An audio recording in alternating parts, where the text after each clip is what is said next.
5 immersive worlds, 1 amazing theme park. Get ready to explore the all-new Universal Epic Universe, featuring the wizarding world of Harry Potter, Ministry of Magic, Super Nintendo World, How to Train Your Dragon, Isle of Berk, and Dark Universe. Epic Universe opens May 22nd at Universal Orlando Resort. Our universe will never be the same. Tickets and packages on sale now at universalorlando.com. WABC New York and 107.1 WLIR Hampton Bays. It's the 77 WABC News Hour. Sponsored by Secure Cash, LLC. Talking the news with Noam Laden. All the news you need to know with Joe Nolan, traffic, Justin Ellick, sports. And now, Talking the news with Noam. On 77 WABC. Yes, that's me, 5 o'clock. Good morning. It is Friday, thank God. March 21st, your forecast from the 77 WABC Weather Center. Sun and clouds today, the high going to be 50. Weekend, it looks like this. Saturday, mostly cloudy, high 59. Sunday, sunshine, high 48. If you are walking out the door with us right now. 43 and raining in Airmont up in Rockland County. 47 and cloudy in Toms River over in New Jersey. And it's 42 and cloudy right outside our Midtown windows. The top 5 at 5. A mom whose young son was attacked on the subway speaking out. A man who played the role of a mourner to rip off a Harlem funeral home. A Manhattan woman's Maserati did 185 until someone stole it. Where did all the Canadian tourists go? Wait, what's on the menu at Yankee Stadium this season? All right, let's get into it at 5:01. We'll start with what everybody's talking about. March Madness brackets, lots of them broken already. As the first game started tipping off yesterday, well over 30 games played, more than a dozen by the end of day one. St. John's was, of course, one of the games. They beat Omaha last night very handily. And the Johnny fans, they're pretty damn excited about that. I like St. John's. Go Red Storm. Queens. Go Red Storm. St. John's, baby, let's do it. We're going to rock and roll. Who do I think is going to win? I'm not sure, but I would say St. John's should be in the Final Four. They're a Cinderella team. I think they upset a lot of teams. I believe in them this year. If you're a 2 seed, I don't think you can be a Cinderella team, right? It doesn't work that way. But the Red Storm has made this incredible turnaround since last season with Coach Rick Pitino at the helm of the organization, leading them to the Big East Championship, first time in 25 years. And everybody's, do they just love Rick Pitino? I would have to think so, yes, absolutely. He's definitely up there with the best of them, for sure. I think he's got a lot of drive, and he's really exciting, and he can motivate his players, so it's awesome. Rick Pitino is a solidified coach, though. Certified. He's one of the greats, Yeah, so day one of March Madness in the books. There were 2 notable upsets. Number 12, McNeese, provided the big stunner. They beat number 5, Clemson. And most of you were probably like, where the hell is McNeese? I've never heard of this school before. Neither had I. I had to look them up. They're down in Louisiana. And the other big upset of the day was Drake, number 11. They beat Missouri, a number 6 team in the tournament. So more basketball today, which, of course, we can't wait for. And all of this coming up, of course, with my friend Justin Ellick at 5:15. The NYPD on the hunt for a man who posed as a fake mourner to rob a funeral home. The police have just released video footage of the man they say robbed a 66-year-old funeral home director back in February while brandishing a machete. It happened at Daniel's Wilhelmina Funeral Home on West 131st Street in Harlem. Cops say the man demanded money, stole the funeral director's phone and wallet, punched him in the head several times, and then ran off. It's reported the victim refused medical attention at the scene. Police asking anyone with information to contact Crime Stoppers. I'm Liz Radabali for 77 WABC News. It is the first full day of spring, but you can't tell by the weather in some places across the country. Intense storms heading across the Midwest. They're cleaning up from tornadoes in some places. Across Illinois last night alone, we had at least 8 reported tornadoes. And then just widespread, we had a lot of severe wind damage. A lot of roofs ripped off of buildings, including one school in Gary, Indiana. That's correspondent Maggie Vespa. They're so thick at times, they're blocking the sun. And some of that dust, meteorologists say, have been pulled as far east as places like St. Louis and Iowa. Some reports of it mixing with snow, creating like a brown snow. as it fell. Yeah, so these dust storms across the Midwest that are just wild. I was looking at some pictures of them. Even here, we felt the remnants from that rain yesterday of the storm, and there was a part of the day yesterday where the clouds were really kind of cool to look at. They took over Midtown, so we didn't get it bad, but they got it bad down south Midwest. At the same time, we're also watching wildfires, brush fires in places like Arkansas, and then as well as Florida, where they've closed a major roadway. We talked to one family who really had to speed down that roadway to get away from the flames as they closed in. Yeah, so if you didn't have the wildfires, if you didn't have the tornadoes, it was snow and wind in some places where the temperature had been like high 60s just the day before. Back here in the Midwest, kind of the good news here, obviously, we haven't seen any reports of injuries tied to this latest round of storms. But suffice it to say, clearly tornado season is off and running with winter's icy grip still holding strong. Yeah. All right, 5:05.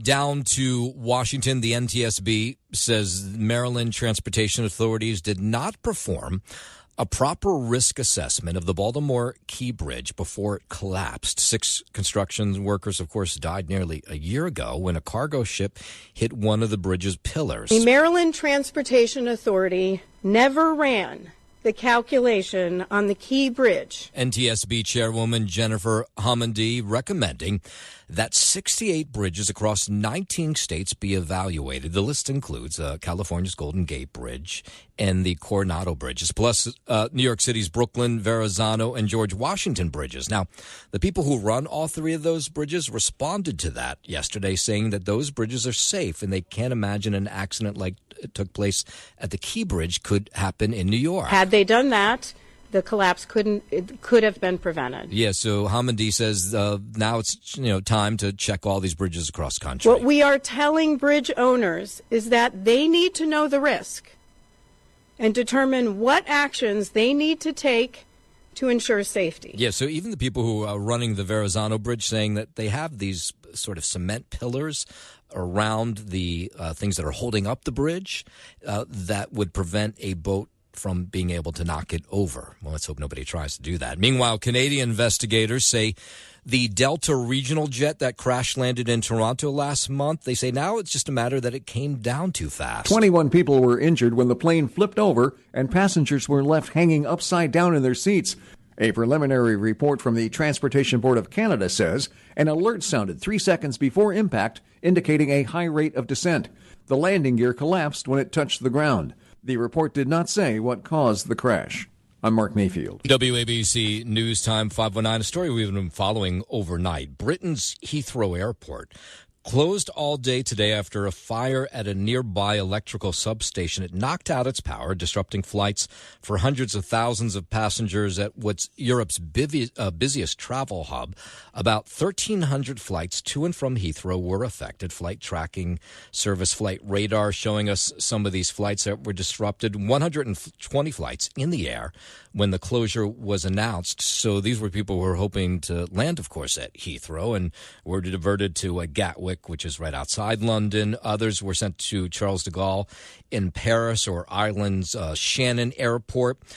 Lawrence Hayes, he was 3/4 of the way to London from JFK. He had left last night on a Virgin Atlantic flight when he was told they were diverted to Glasgow. So we'll wait and see. They say it could be a couple of days till the airport is up and running again. So if you're waiting for somebody who was expected to come home from London today, chances are they probably won't be on a flight. And if you were planning to fly to Heathrow today, or over the weekend for that matter, you'll likely be diverted to a different airport. And of course, we'll continue to follow that story all morning long. 5:10 down to Washington, where President Trump wants the Department of Education eliminated during a signing of an executive order yesterday aimed at dismantling the department. The president says everyone knows it's the right thing to do after looking at a test scores of children across the country. After 45 years, the United States spends more money on education by far than any other country, yet we rank near the bottom of the list in terms of success. What the president wants to do is see the Education Authority return to individual states. Education Secretary Linda McMahon will have to get congressional approval to officially abolish the department. Absolutely, it's going to work, and I can tell you from dealing with the governors and others in the state, They want it so badly. They want to take their children back and really teach their children. We're going to be returning education very simply back to the states where it belongs, and this is a very popular thing to do, but much more importantly, it's a common sense thing to do. Now, there's a lot of pushback, as you might expect. Education advocates speaking out. Frederick Ingram, he's with the American Federation of Teachers, says the president has given no indication of what this really means when you close down the DOA. We have heard no plan moving forward from President Trump nor his administration about what education should look like, what we're going to do, and the role that the federal government plays. His group will now sue if Congress approves of dismantling the department that was created. It was not that long ago, by the way. It was 1979. The department sends billions of dollars a year to schools for its most vulnerable students, and some of it oversees about 1.6 trillion. There we go, in federal student loans. These are millions of children who rely on federal funds to have a safe school site and to have the resources that they need. And the head of the American Federation of Teachers has 4 words for the president. I hope I don't have to bleep any of them. See you in court, because we believe that this is, one, illegal. We don't believe that he can unilaterally do what he wants to do. I see you in court. Okay, I get it. President Trump says talks aimed at ending the war in Ukraine are very much on track following a 1-hour call this week with Ukrainian President Zelensky. Correspondent Richard Engel reports that Russia and Ukraine have both agreed in principle to a partial ceasefire that would halt attacks on energy infrastructure. This could be a trust-building exercise. The two sides have also exchanged some prisoners of war, and they are expected to hold a next round of negotiations in Saudi Arabia this weekend. Meanwhile, the U.S. is reported to be asking for Ukraine's largest power plant as part of the ceasefire agreement. All sides appear to be getting closer to a deal, a partial ceasefire that could see attacks stopped against coal mines like this one, all aspects of critical infrastructure here in Ukraine and in Russia as well. And the correspondent Richard Engel, you're hearing from there, reports that Trump's talks with Zelensky came after Russian President Vladimir Putin agreed in principle to a limited ceasefire. He would accept a ceasefire specifically on the energy sector. After speaking with President Trump, Ukraine's President Zelensky said he would accept that limited ceasefire as well. Zelensky had already accepted a much broader ceasefire, a total ceasefire. That was not acceptable to Vladimir Putin. All right, we go from Russia and Ukraine, the war there, just over to Ireland. UFC fighter Conor McGregor has officially announced he's running for president of Ireland. Made the news yesterday, a few days after he met with President Trump at the White House. McGregor says his campaign will oppose the European Migration Pact, which is a plan that would streamline border security and speed up the asylum process for European Union members. McGregor says he greatly opposes that pact, telling people, vote for me as your president, and we will save Ireland together. McGregor has never held office before and was recently found guilty of rape in Ireland, which I would imagine might hurt his chances. But we've seen lots of people who've never run for office win before, so don't count out Conor McGregor.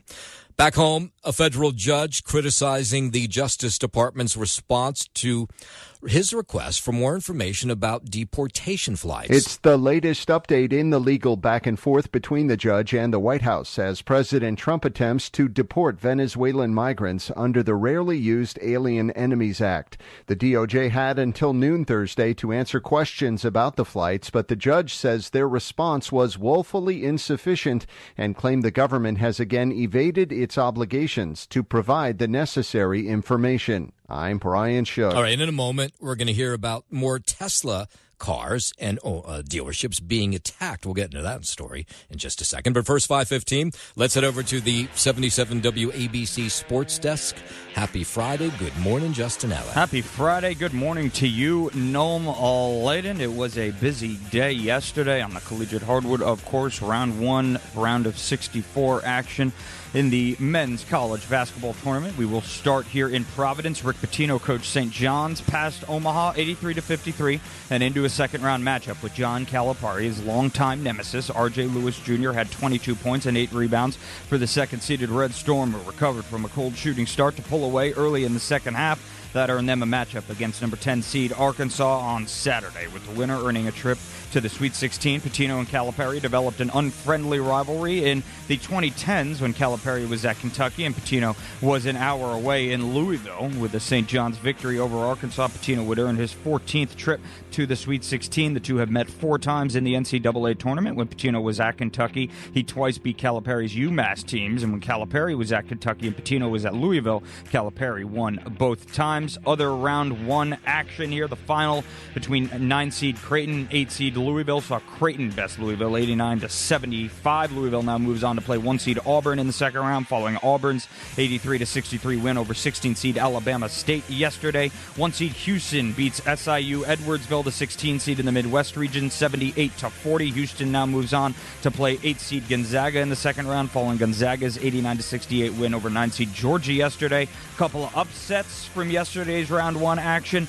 12 seed McNeese beating 5 seed Clemson 69-67. McNeese now moves on to play 4 seed Purdue in the second round, following Purdue's 75-63 win over 13 seed High Point yesterday, and 11 seed Drake over 6 seed Missouri 67-57.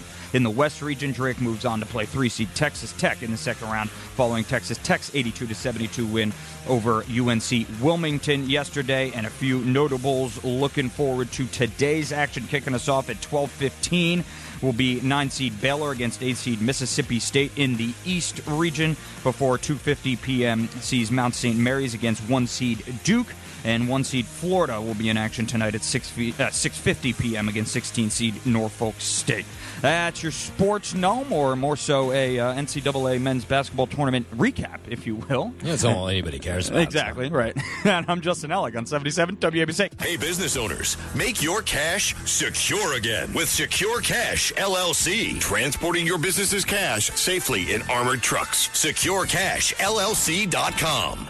WABC News Time 5:20. Tesla owners expressing concern, of course, after discovering an online map with Molotov cocktail image as the cursor, sharing their personal information, including their home addresses. If you've been following this story, dealerships and cars have been attacked across the country. People upset that Elon Musk is in the Trump administration and cutting fat from the government. And so you have mostly people, I'm sure, on the left who are upset about this, and some of them attacking dealerships and cars. Earlier this month, the president had a message for anyone who was targeting Tesla. You do it to Tesla and you do it to any company, we're going to catch you and you're going to go through hell. Yes, so this map apparently was launched on Monday, and it lists the names, details of Tesla owners, dealerships, and the Trump administration members. The site encourages vandalism, suggesting people spray paint Teslas to unleash their artistic flair.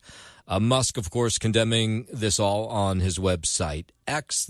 Says the promotion of vandalism is what he calls extreme domestic terrorism, and I have to agree with him that there are at least 16 reports. I think the number is higher now, but 16 reports of vandalism against Tesla dealerships and vehicles all across the country. The latest one in San Jose, California, Las Vegas, and Kansas City. 5:22, the Secretary of Homeland Security, Kristi Noem, on hand in Broward County, Florida yesterday to watch as the Coast Guard offloaded tons of illegal drugs they intercepted off the coast of Mexico. Today is a historic day. Here at Port Everglades, over 22.5 tons or 45,000 pounds of cocaine and 50 pounds of marijuana valued at over $500 million are going to be offloaded and taken out of circulation. That is a crazy big bust. Our message to these cartels is this: we own the sea, not you. We will find you out there, and we will take you down before you reach our border. Yeah, nice job done there. While we're down in Florida, Florida Governor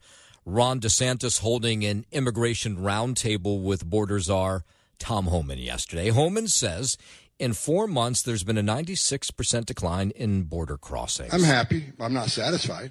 We're not going to rest. I'm not going to sleep well at night until every public safety threat, illegal aliens eradicated from this country. That's when we'll relax, and that's when we'll take action. And Holman down in Florida talking about these Venezuelan gang members.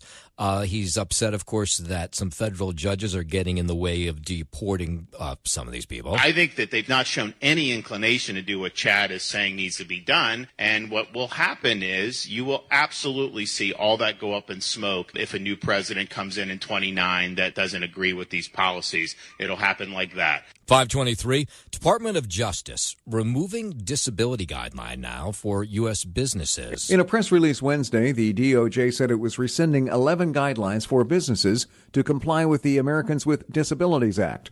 5 of the guidelines were regarding the needs of disabled employees during the COVID-19 pandemic. Others include those on maintaining accessible features in retail establishments, gathering input from customers with disabilities, and reaching out to customers with disabilities. The press release said the guidelines were rescinded to combat the cost of living crisis. I'm Mark Mayfield. 524 out in Oklahoma. They put a death row inmate to death yesterday. His name is Wendell Grissom.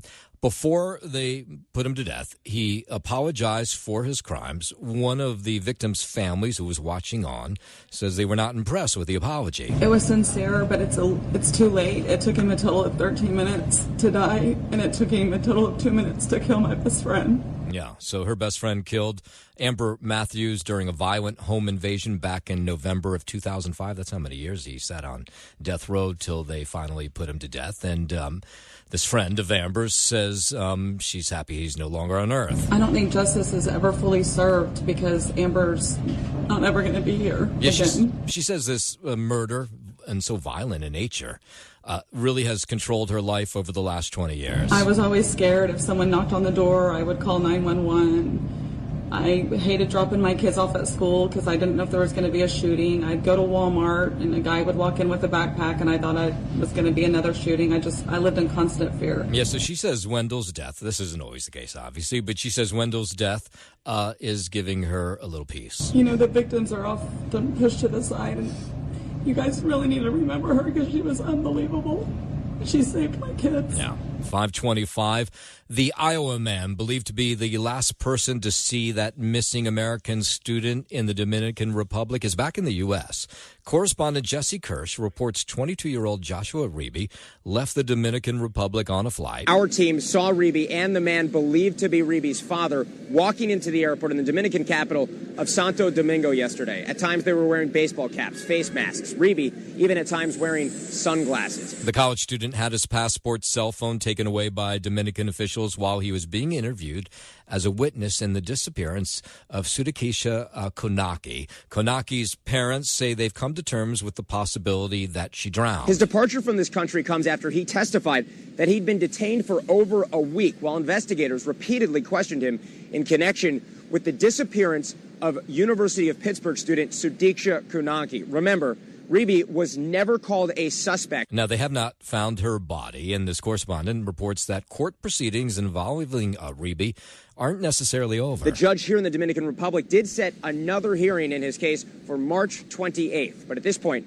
it's not clear if he would return for that hearing. 526, fewer kids out across the country getting immunized, there we go, against measles. Public health experts say that's a recipe for disaster, as it has been down in Texas. Now more than 300 cases of measles right outside of Lubbock, Texas. If somebody has measles and they walk into a room with 20 people who are susceptible, 19 of them will end up getting measles. Yeah, that's Dr. Dean Bloomberg from University of California at Davis, says the virus can linger in the air for up to 2 hours after an infected person leaves the room. That's why it's so damn contagious. That's how contagious it is. That's what's so scary about some of the recent exposures that we've heard about, including the child who had measles and was at LAX for 2 hours. Yeah, so health officials across the country continue to warn parents who have not given their kid the measles vaccine to do so they aren't the next person to catch it.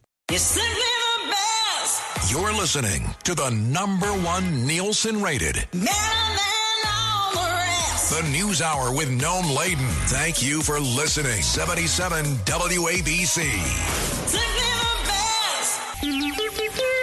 It's the 77 WABC News Hour. Sponsored by Secure Cash, LLC. Talking the news with Noam Laden. All the news you need to know with Joe Nolan, traffic, Justin Ellick, sports. And now, Talking the news with Noam. On 77 WABC. Yes, that's me, 5:35. Good morning. It is Friday, March 21st. Your forecast from the 77 WABC Weather Center. Sun and clouds today, the high 50. The weekend, well, it looks like this. Saturday, mostly cloudy, high 59. Sunday, sunshine, high 48. If you are walking out the door with us right now, so happy you are. 43 in raining in Airmont up in Rockland County. 47 and cloudy in Toms River over in New Jersey. And it's 42 and cloudy right outside our Midtown windows. We'll start this half hour right here in Midtown. There are signs that some Canadian tourists are really changing their plans to visit New York City and other parts of the U.S. amid President Trump's trade war with Canada. One of the tour guides, and there's, of course, just loads of them here in the city, says he's watched over the last couple of weeks since this trade war has heated up, since there's been words between Canada and the U.S. He's watched on as some of his Canadian tour groups have canceled their tours to New York. It's been calamitous. It's been a debacle. I grossed $35,000 from Canadian high school groups. This year it's $5,000 and dropping. I get 1 to a half dozen cancellations every week. Yeah, he was telling Eyewitness News yesterday his group is called Spread Love Tours. He says the dip in interest definitely comes amid President Trump continue to make comments about Canada, threatening to make it the 51st state, which, by the way, he's joking. He doesn't really want to make it the 51st state. But he's gone after, of course, former Prime Minister Justin Trudeau. And the current Prime Minister of Canada, the new one, Mark Carney, has criticized the comments and is encouraging Canadians to, instead of going to the U.S. to travel, to stay home and travel within Canada. And apparently it seems this is what hotel owners, restaurants, and tour guides in Midtown are saying. They've seen a drop in business from Canada. It sucks both economically, it hurts, and the ability to share the amazing city that we all live in with visitors. That hurts too. It's a big loss for everybody around. Yeah. WABC News Time 5:39. Let's go out to Queens, where there is outrage, and it's rightfully so. A convicted child rapist who was paroled 2 months ago after 18 years behind bars is now accused of a string of sexual offenses just over the last few days in Queens. Cops say between Monday and Thursday, 53-year-old John Garrison committed 5 offenses in Woodhaven and Richmond Hill. Most were performing lewd acts in public, but it does get worse. He also allegedly groped a 10-year-old girl and then threatened to kill her if she went to the cops.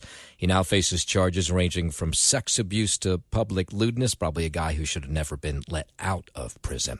New York's Court of Appeals striking down the non-citizen voting in New York City. Some non-citizens were granted the right to vote in municipal elections in 2022 when Mayor Eric Adams signed a bill giving them the privilege of voting for mayor, public advocate, city comptroller, borough president, and city council member. Republicans immediately sued, and New York's highest court declared that law unconstitutional, ruling that only citizens have the right to vote. Staten Island Borough President Vito Fasella, the plaintiff in the suit, immediately reacted, saying that common sense has prevailed. I'm Liz Radabali for 77 WABC News. Head over to New Jersey, where scores of drivers continue to face those long-term disruptions after yet another sinkhole formed on a busy Interstate 80 in Morris County. And you have people, all kinds of people talking about what this means to their commute every day. It's over 2 hours today, so normally like 45 minutes. It's backing up a lot, especially over here, trying to get towards 15. Yeah, it's not great. Yeah, the issue is there's not a lot of ways to get around Wharton near Route 80, and if there are, they're all jammed up. It's all because of this emergency sinkhole repairs that began back in February. Then another one opened up this week, and so there's more work to be done. Experiencing a loss of business worse than even COVID-19. We have a full staff that are still working. Yeah, that's the owner of Pop's Bagel Shop. He says he's getting hit really hard by these closures. At the Town Square Diner, that's on Route 15 in Wharton, same thing. There's a lot of traffic out there, but they're not stopping because they're late going to work in the morning. Yeah, so you have people who would normally have breakfast there, but they say, I can't budget it anymore because it takes so long to get to work. Now, the mayor of Wharton says he's going to try to work on some ideas to keep these businesses going as that work is done. Here's one of the ideas. Actually, we're going to have a restaurant walk a couple times. So you walk to a restaurant, the locals to come out and support them. Because these are our backbones. We're a lot of mom and pop shops that are here. Yeah, hopefully they can survive through this. 542, Department of Transportation down in Washington extending the deadline for New York City to end congestion pricing. Today was supposed to be the drop day, but Transportation Secretary Sean Duffy announcing in a post on Twitter X that the Department of Transportation is granting New York this 30-day extension as discussions continue on ending congestion pricing. Now, of course, the original deadline was today. Governor Hochul had threatened to say she says it wasn't going to turn off the cameras. So now apparently they'll go back to the negotiation table. And, of course, everybody's speaking out about this yesterday. You had Comptroller Brad Lander, of course, who's running for mayor. He says that you can't tell the MTA in New York City what to do. That's what he's saying to the White House. The federal government doesn't have a switch or a key to the system, and you can't give in to bullies. And look, the same is true with the funding threats. That's largely formula funding on which they can't make up new criteria or rules that didn't exist before. It's without legal basis. Congressman Jerry Nadler says MTA it will insist in court order that they can't switch off congestion pricing and that they're on legal ground and the White House won't win this battle. President Trump can't stop losing in court, and he knows he will lose again over congestion pricing. That's why he and his reality star turned Transportation Secretary Sean. He's talking about Sean Duffy. Sean Duffy was on The Real World Boston. I only know this because I watched. And he's married to Rachel Campos, who was on The Real World San Francisco. So they're both reality stars, but he was a congressman in Wisconsin. So he's not really a reality star. He was a reality star when he was all of 21 years old. So, all right, Nadler. In court, and he knows he will lose again over congestion pricing. That's why he and his reality star turned Transportation Secretary Sean Duffy want to strong-arm us by threatening to cut funding for the MTA instead. All right, so, of course, over in New Jersey, they're 100% on President Trump and Sean Duffy's side. They want this to go away. It's, of course, hurting drivers who cross either through the Lincoln or Holland tunnels. They get smacked with that $9 toll. Here's Congressman Gottheimer, who continues to say this is just not right. The MTA in New York haven't shown an ounce of interest so far in complying with the directive. Instead, they're grasping for straws, right? Ignoring the directive and the harsh reality that the congestion tax is punishing hardworking middle-class families. Yeah, and it's been since January 5th. He says enough is hitting hardworking people with this $9 toll. They want them to pay for their mismanagement, and even when they get a federal directive telling them to stop the congestion tax, they give the federal government the finger and refuse to actually follow along the federal directive. And now New York City, of course, they'll point to these polls that suggest more New Yorkers like congestion pricing than don't. But the battle continues another 30 days now. 5:45, let's head over to the 77 WABC Sports Desk, and here's Justin Ella. Thank you, Noam Oled, and we'll start here on the collegiate hardwood in Providence. Round one of the NCAA men's basketball tournament. Rick Pitino coached St. John's past Omaha 83-53 and into a second-round matchup with John Calipari, his longtime nemesis. R.J. Lewis Jr. had 22 points and 8 rebounds for the second-seeded Red Storm, who recovered from a cold shooting start to pull away early in the second half. That earned them a matchup against number 10 seed Arkansas on Saturday. That's tomorrow, with the winner earning a trip to the Sweet 16. Pitino and Calipari developed an unfriendly rivalry in the 2010s when Calipari was at Kentucky and Pitino was an hour away in Louisville. With the St. John's victory over Arkansas, Pitino would earn his 14th trip to the Sweet 16. The two have met 4 times in the NCAA tournament. When Pitino was at Kentucky, he twice beat Calipari's UMass teams. When Calipari was at Kentucky and Pitino was at Louisville, Calipari won both times. Other round one action from yesterday, the final between 9-seed Creighton and 8-seed Louisville saw Creighton win 89-75. Creighton will move on now to play 1 seed Auburn. You don't sound so sure about that. No, I'm positive about that, actually. Just a little typo, don't worry about it.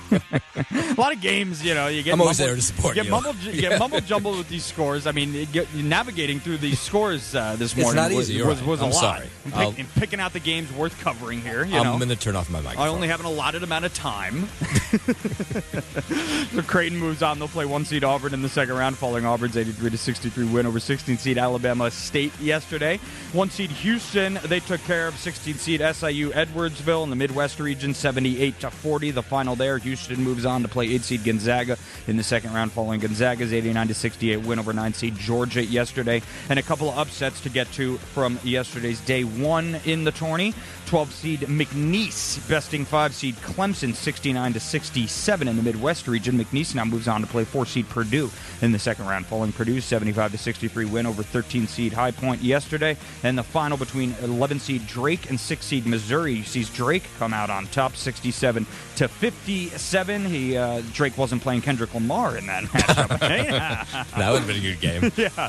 Drake moves on to play 3 seed Texas Tech in the second round, following Texas Tech's 82-72 win over UNC Wilmington yesterday. Looking ahead to action today, we're getting started at 12:15 once again. 9 seed Baylor against 8 seed Mississippi State in the East region.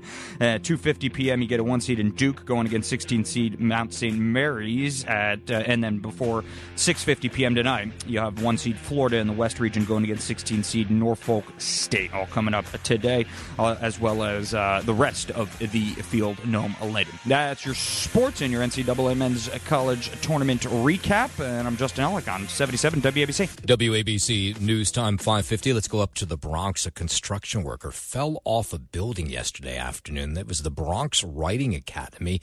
Happened about 4:30 in the afternoon. This is a building that's on Morris Avenue and East 167th Street. And unfortunately for these people, there were a lot of eyewitnesses to this. I hope he's okay. That could have been prevented if he did have a safety harness attached to the building. Like, they anchor it in, then they wear the safety harness. So if he did have that, then he would have never fell. Yeah, so we checked in with EMS and the NYPD, but we do not know the extent of the worker's injuries, though the eyewitnesses who were at the scene say that he seemed to be talking to EMTs when they arrived at the scene. A city school worker under arrest now, reportedly accused of attacking a 13-year-old. Elvin Ventura was arrested Thursday afternoon at his DOE workplace in the 72nd Precinct. That's northwest Brooklyn, an area that includes Sunset Park and Windsor Terrace. The 53-year-old was charged with strangulation, obstruction of breathing, endangering the welfare, and more. Pix 11 is reporting his victim is a 13-year-old student, though there's no confirmation of that, of Ventura's job title, or where he works. An investigation is continuing. Andrew Whitman, NBC News Radio, New York. Let's go out to Queens, with a mother speaking out after her 7-year-old son was attacked by a woman at a Queens subway station. The incident happened inside the 21st Street Queensbridge subway station. Police say the woman went up to this little kid, 7 years old, who was with his mom at the time, by the way, and hit him and shoved him to the ground. She did not know this woman. The kid did not know this woman. The mom, she's speaking out, talking to Eyewitness News. She bum rushed him really hard, and he's really small, so he tumbled. And then when I confronted her about it, she swung on him again, and that's when she hit him in the eye. And then that's when we got into a little argument, and she pulled out a knife. Yeah, she said she was going to fight back, but all of a sudden this woman had a knife in her hand, and of course the scene got a whole lot more frightening. Me being the mom that I am, I was going to attack her back. I was going to physically do me.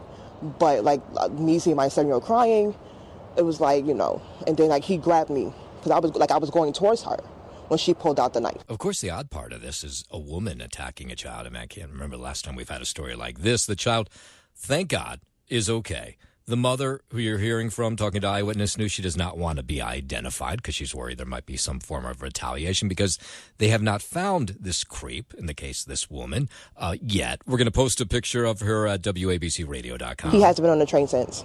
He doesn't want to get back on the train. He's nervous when people come next to him. And pretty much, he just doesn't want to go back on the train. Yeah, well, who can blame that kid? Out to Suffolk County with the story we told you about yesterday. So upsetting. The man accused of murdering his father at their Suffolk County home on Wednesday went before a judge yesterday for the first time. He pled not guilty by insanity. It's 43-year-old Christopher Miller. He's facing second-degree murder. Police say Miller got into a fight with his father, John, who's 75, at their home, went upstairs, grabbed a shotgun, and shot his father multiple times in the kitchen before fleeing the scene. Eventually, they caught up with him, but apparently the night before, he had slept with an AR-15 next to his bed. John Miller was a retired Suffolk County police detective, was a current member of the Wyandanch Volunteer Fire Company. Apparently, he'd been a volunteer there for like 50-plus years. And everybody who knew John Miller said he was just this beloved individual in Dix Hills in Suffolk County. All of us are frustrated. We just can't wrap around our head around it, and we feel helpless. There are some special people in this world, and Jack was clearly one of them. Now, police telling us they're still working to piece together what led to this shocking killing. There is some thought that something was wrong with the son, the 43-year-old Christopher Miller. Apparently, he'd been injured in a car crash on Monday, was taken to the hospital. His father was the one who brought him back to his house, and then the next day, he shot his father dead. Our hearts are breaking for them. Feel very bad for Chris, who snapped, because you have to have a heart. And again, I'm going to say mental illness, because what else could it be? Somebody who's obviously going through something traumatic. I don't know if it's psychiatric or some other health concern, but he's certainly going through something. Yeah, we don't know all the details, but John Miller's death has really just shocked this community in Dix Hills. We heard nothing, and then the weirdest part was when we heard that the son, after he did it, ran down the street. The son came back to live after he got divorced, I heard. Yeah, so we'll continue to follow that trial, but just an awful story. A woman here in Manhattan telling her story of being carjacked in a luxury sports car in a flash with her cat, a hairless one of those fancy hairless cats, in the back seat. Ronette Riley was driving a Maserati on the West Side Highway. This was over the weekend when a Mercedes-Benz rear-ended her car. I had lime green calipers, lime green stitching. It was my dream car. I've worked really hard my whole life. I wanted a dream car. I've had it at 170. So now it was one of these scams. They purposely had rear-ended her Maserati. The people in the Mercedes-Benz got out. They started talking to her. And as they did, she said one of them snuck around and got into her Maserati, and I guess they took it to 185. It was a couple, and couldn't have been nicer. He said he was on his phone. He didn't realize. They had the whole story down. I was more worried about the cat than anything. And they drove away so fast. Cops got there so fast. Yeah, so cops got to the scene really quickly. They were actually able to track down the vehicle within minutes. It was on the Whitestone Bridge, so they got to the car. But when they got to the car, the cat was gone. So now she has her Maserati back, but she doesn't have her beloved cat back.